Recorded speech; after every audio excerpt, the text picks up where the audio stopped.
Estás escuchando Los mitos a consulta, un podcast del diario Brands con el apoyo de Quirón Salud para ayudarte a prevenir y a cuidarte, porque la información es tan importante como la salud. Esta voz que suena es la de Donald Trump. Es 2018 y el expresidente estadounidense está en pleno debate presidencial cuando, de repente, dice esto.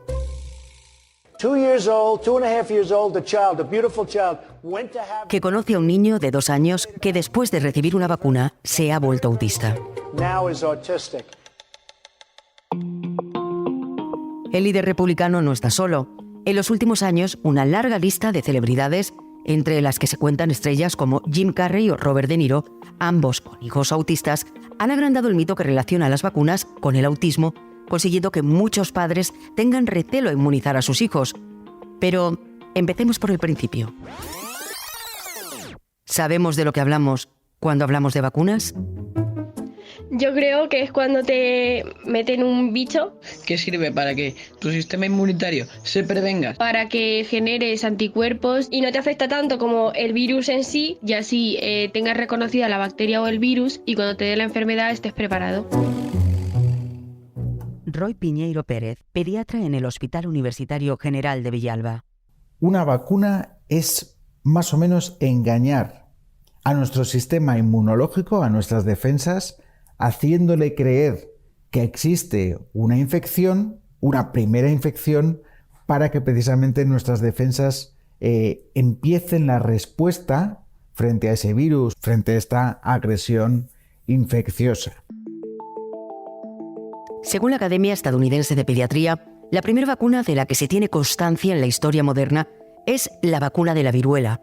Fue un médico inglés, Edward Jenner, quien en 1796 inoculó a un niño de 8 años con fluido de las pústulas de la viruela bovina. Su descubrimiento resultó fundamental para la humanidad, pero muy especialmente para la infancia. Para que nos hagamos una idea, antes de 1980, antes de que tuviéramos la vacuna frente al sarampión, era una enfermedad que causaba 2,6 millones de muertes al año. Y solamente entre 2000 y 2013, con la generalización de la vacuna en todo el mundo, se estima que se han evitado aproximadamente 15,6 millones de muertes y ha habido un descenso en las muertes por sarampión de hasta un 75%. Pero el éxito de las vacunas ha supuesto también su propio fracaso. Y es que vivir sin enfermedades infecciosas puede hacer desaparecer el llamado efecto Roosevelt, ese que hizo que en la década de los años 50 millones de estadounidenses se vacunaran contra la polio al ver las secuelas que la enfermedad había causado en su propio presidente, Franklin Roosevelt, quien estaba en una silla de ruedas. El tema está cuando estas enfermedades se erradican, como puede ser el caso de la viruela, o casi erradicadas, como podría ser el caso de la polio o la difteria. Bien, cuando uno ya no se enfrenta a una enfermedad, no ve la necesidad de que se tenga que proteger frente a ella. Ahora, demos un salto en el tiempo. Estamos en 1982 y la cadena NBC está a punto de programar un documental que lo cambiará todo. En el documental se asegura que existe un vínculo entre la vacuna contra la tosferina y una enfermedad potencialmente mortal. Pero, ¿es ese realmente el origen del movimiento antivacunas? ¿Cuál es el origen del miedo a las vacunas o, como digo yo, la vacunofobia de la era moderna?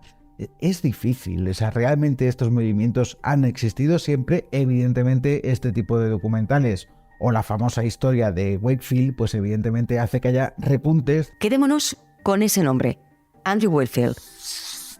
Este gastrólogo inglés es sin duda el nombre más importante del movimiento antivacuna y una de las causas por la que muchos padres aseguran que existen estudios que prueban el vínculo entre la triple vírica y el autismo. Wakefield fue un cirujano británico que la verdad es que se podía haber quedado haciendo operaciones, pero que decidió meterse en el mundo de las vacunas y él publicó un estudio en la revista The Lancet, si no recuerdo mal, en el año 1995 o 1998, a final de esa década de los 90, donde decía que efectivamente aquellos niños que se habían vacunado con triple vírica tenían mayor riesgo o más casos de autismo. Bueno, pues esto sentó como un jarro de agua fría a la comunidad científica, desde luego, Pero, claro, luego el resto de científicos pues, siguieron investigando y nadie encontró los hallazgos de Andrew Wakefield.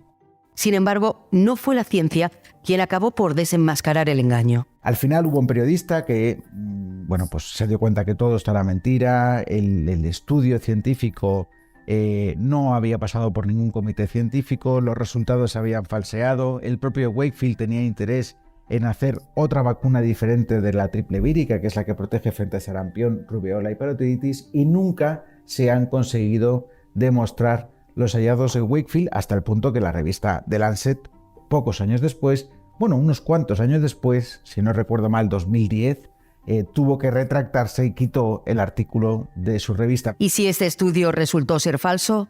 ¿Qué se esconde detrás del mito? No se sabe cuál es la causa del autismo en la actualidad, pero sí sabemos que no pueden ser las vacunas. Y esto viene, de una relación muy simple, ¿no? Es decir, cada vez hay más diagnósticos de trastorno del espectro autista. ¿Esto quiere decir que hay más niños con este trastorno? No, quiere decir que ahora los diagnosticamos más. Son los mismos que antes, pero conseguimos ponerle un nombre. Y por otro lado, cada vez ponemos más vacunas, cada vez somos capaces de prevenir más enfermedades infecciosas.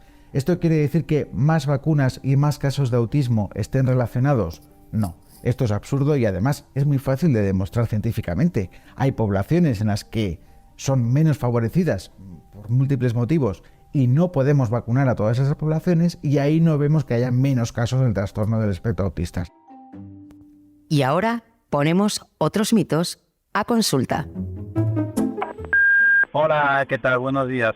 A ver, yo siempre, escuché en su día que hace mucho tiempo que las vacunas llevan una pequeña cantidad de mercurio y que no pasa nada, pero que, oye, que es mercurio. Entonces, claro, yo no tengo ni idea de eso sigue siendo así, porque si sigue siendo así, no sé, me gustaría saber qué posibles consecuencias puede tener el hecho de mezclar mercurio con las vacunas.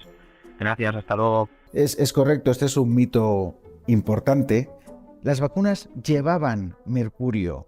Era importante que lo llevaran hace unos años porque con esto conseguíamos que la vacuna no caducase o no tuviera alteración de los productos que lleva en su interior. En la actualidad sabemos que hay otros conservantes muchísimo mejores que el mercurio y por tanto, esto es fundamental, las vacunas comercializadas hoy en día en España, ninguna, repetimos por si quedan dudas, ninguna de ellas lleva ni mercurio ni derivados mercuriales.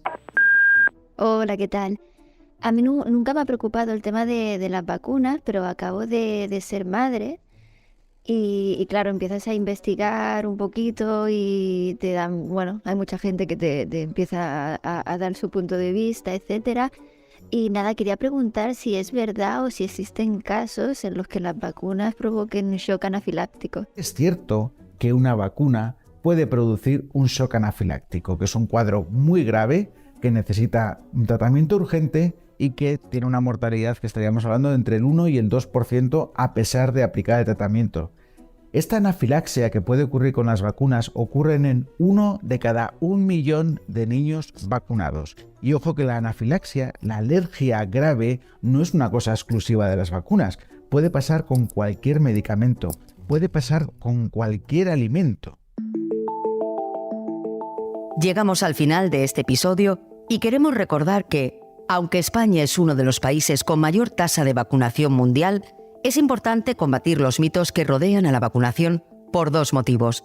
El primero tiene que ver con la inmunidad de grupo que se alcanza con las vacunas y que popularmente se sitúa en una tasa de vacunación del 95%. El segundo dato importante es la vigilancia para que nuestro país no acabe por seguir el cauce de naciones cercanas.